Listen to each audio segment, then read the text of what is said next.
అందరికీ నమస్కారం. Financial year ending వచ్చిందంటే చాలు ట్యాక్స్ సేవింగ్స్ కోసం ఒక్కటే హడావడి కదూ. కానీ ఒక్క నిమిషం ఆగండి. ఈ పన్ను ఆదాను కేవలం ఒక తప్పనిసరి పనిలా కాకుండా మన సంపదను పెంచుకునే ఒక అద్భుతమైన అవకాశంగా మార్చుకుంటే ఎలా ఉంటుంది? ఆ ప్రయాణం ఎలా ఉంటుందో ఈ విశ్లేషణలో వివరంగా చూద్దాం. ఇన్వెస్టింగ్ లెజెండ్ వారెన్ బఫెట్ చెప్పిన ఈ మాట ఎంత నిజమో కదా. మనలో చాలామంది చేసే పని అదే, లాస్ట్ మినిట్లో ట్యాక్స్ కోసం పరుగులు పెట్టడం. కాని నిజమైన సంపద అనేది ఒక్క రోజులో వచ్చేది కాదు. అది ఓపికతో, ఒక మంచి ప్లాన్తో చాలా కాలంపాటు చేసే ఒక ప్రయాణం లాంటిదే. సో ఈరోజు మనం ఏం చూడబోతున్నామంటే, ముందుగా మన పెట్టుబడులకు ఒక బలమైన పునాది ఎలా వేసుకోవాలో చూద్దాం. ఆ తర్వాత మన డబ్బును వేగంగా పెంచే ఆప్షన్స్ ఏంటో తెలుసుకుందాం. అలాగే మన జీవితంలో వచ్చే ముఖ్యమైన లక్ష్యాల కోసం ఎలా ప్లాన్ చేయాలో కూడా చర్చిద్దాం. సరే, మరి మొదలు పెడదాం. ఫస్ట్ ఆఫ్ ఆల్, మన ఇన్వెస్ట్మెంట్ జర్నీకి ఫౌండేషన్ లాంటి సేఫ్ ఆప్షన్స్ ఏంటో చూద్దాం. రిస్క్ తీసుకోవడం ఇష్టం లేని వాళ్లకు, పెట్టిన డబ్బుకు గ్యారంటీగా రాబడి కావాలనుకునే వాళ్లకు ఇవి బెస్ట్ ఆప్షన్స్ అన్నమాట. ఈ కేటగిరీలో మనం మెయిన్గా 4 ఆప్షన్స్ గురించి మాట్లాడుకుందాం.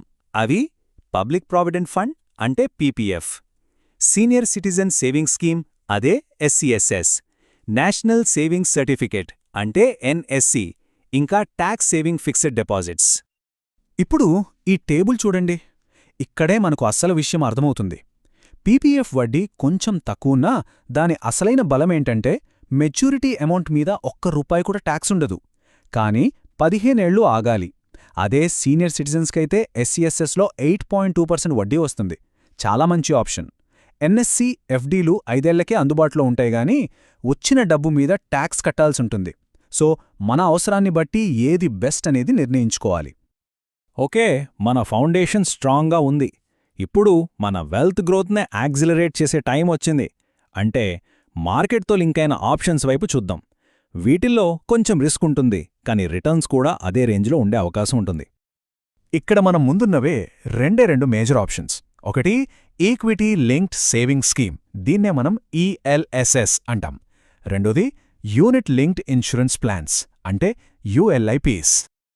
ఈఎల్ఎస్ఎస్కి, యులిప్కి ఉన్న మేజర్ తేడా ఏంటంటే, ఈఎల్ఎస్ అనేది ప్యూర్ ఇన్వెస్ట్మెంట్, దాని ఫోకస్ అంతా వెల్త్ క్రియేషన్ మీదే. అదే యులిప్ విషయానికొస్తే ఇది ఇన్షూరెన్స్ ప్లస్ ఇన్వెస్ట్మెంట్ అన్నమాట, ఒక హైబ్రిడ్ ప్రోడక్ట్. మీకు ఏది కావాలో స్పష్టంగా ఉంటే డెసిషన్ తీసుకోవడం చాలా ఈజీ. 3. ఈ నంబర్ ఎందుకు ఎంత స్పెషల్ అంటారా? సెక్షన్ 80C కింద ఉన్న ట్యాక్స్ సేవింగ్ ఆప్షన్స్ అన్నింటిలోకి అతి తక్కువ లాకిన్ పీరియడ్ ఉన్నది ఈఎల్ఎస్ఎస్కి మాత్రమే, జస్ట్ 3 ఏళ్లు. ఇది చాలా పెద్ద అడ్వాంటేజ్. యూలిప్స్ గురించి ఒక ఇంపార్టెంట్ అప్డేట్ ఉంది, ఇది కాస్త శ్రద్ధగా వినండి. ఏప్రిల్ 1, 2025 తర్వాత తీసుకునే యూలిప్ పాలసీలకు ఒకవేళ సంవత్సరానికి కట్టే ప్రీమియం 2.5 లక్షలు దాటితే మెచ్యూరిటీ మీద వచ్చే లాభం మీద ట్యాక్స్ పడుతుంది. ఇది గుర్తుంచుకోవాల్సిన విషయం. ఇప్పటిదాకా మనం జనరల్ ఇన్వెస్ట్మెంట్స్ చూశాం. ఇప్పుడు మన లైఫ్లో ఉండే స్పెసిఫిక్ గోల్స్ కోసం, అంటే రిటైర్మెంట్, పిల్లల చదువులు లాంటి వాటి కోసం ఎలా ప్లాన్ చేయాలో చూద్దాం. ఇలాంటి లాంగ్ టర్మ్ గోల్స్ కోసం మనకు గవర్నమెంట్ 2 మంచి స్కీమ్స్ ఇచ్చింది. ఒకటి రిటైర్మెంట్ కోసం నేషనల్ పెన్షన్ సిస్టమ్ అంటే ఎన్పీఎస్. రెండోది ఆడపిల్లల భవిష్యత్తు కోసం సుకన్య సమృద్ధి యోజన. 50,000 ఎన్పీఎస్లో అస్సలైన మ్యాజిక్ ఈ నంబర్లోనే ఉంది. 80C కింద 1,50,000 ఎలాగో ఉంటుంది. దానికి అదనంగా ఎక్స్క్లూజివ్గా ఎన్పీఎస్ కోసం ఈ 50,000 డిడక్షన్ వాడుకోవచ్చు. It's like a bonus for your retirement planning. ఇక సుకన్య సమృద్ధి యోజన, ఆడపిల్లలున్న తల్లిదండ్రులకు ఇదొక వరం లాంటిది. వాళ్ల చదువులకి, పెళ్లిళ్లకి ఆర్థికంగా అండగా నిలుస్తుంది. దీని స్పెషాలిటీ ఏంటంటే, ఇందులో పెట్టిన డబ్బు మీద, వచ్చే వడ్డీ మీద, చివరికి చేతికొచ్చే మొత్తం మీద దేనిమీద ట్యాక్స్ ఉండదు. అందుకే దీన్ని ట్రిపుల్ ఈ స్టేటస్ స్కీమ్ అంటారు. సరే, ఇన్వెస్ట్మెంట్స్ గురించి చాలా మాట్లాడుకున్నాం, కానీ వీటన్నిటికంటే ముందు మనకు కావాల్సింది ఒక సేఫ్టీ నెట్. అనుకోనివి ఏవైనా జరిగితే మనల్ని, మన కుటుంబాన్ని కాపాడే రక్షణ కవచం, అదే ఇన్షూరెన్స్. ట్యాక్స్ బెనిఫిట్స్తో పాటు మనకు ప్రొటెక్షన్ ఇచ్చేవి రెండు. ఒకటి లైఫ్ ఇన్షూరెన్స్, ఇంకొకటి హెల్త్ ఇన్షూరెన్స్. ఇప్పుడు వాటి గురించి చూద్దాం. హెల్త్ ఇన్షూరెన్స్లో ఉన్న బ్యూటీ ఇదే.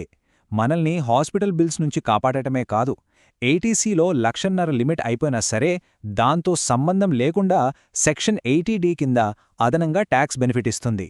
సో ఇది ప్రొటెక్షన్ ప్లస్ ఎక్స్ట్రా సేవింగ్స్ అన్నమాట. ఓకే, ఇప్పటిదాకా మనం చూసిన ఆప్షన్స్ అన్నీ బాగున్నాయి. కాని అసలు సిసలైన ప్రశ్న ఇప్పుడొస్తుంది. కొత్త ట్యాక్స్ రెజీమ్ వచ్చాక వీటన్నిటికీ ఇంకా వాల్యూ ఉందా? ఇది మనందరి మదిలో మెదులుతున్న ప్రశ్న కదా. న్యూ ట్యాక్స్ రెజీమ్ ఇప్పుడు డీఫాల్ట్ అయిపోయింది. అక్కడ 80C లాంటి డిడక్షన్స్ ఏవీ లేవు. మరి అలాంటప్పుడు ఈ స్కీమ్స్ అన్నీ ఆపేయడమే బెటరా? ఈ ట్యాక్స్ సేవింగ్స్ గురించి ఇంకా ఆలోచించడం అవసరమా? దానికి సమాధానం ఒక్కటే, అస్సలు కాదు. ఎందుకంటే ఈ ఇన్వెస్ట్మెంట్స్ని మనం కేవలం ట్యాక్స్ సేవింగ్స్ కోణంలో చూడకూడదు. దానికంటే పెద్ద పర్పస్ ఉంది.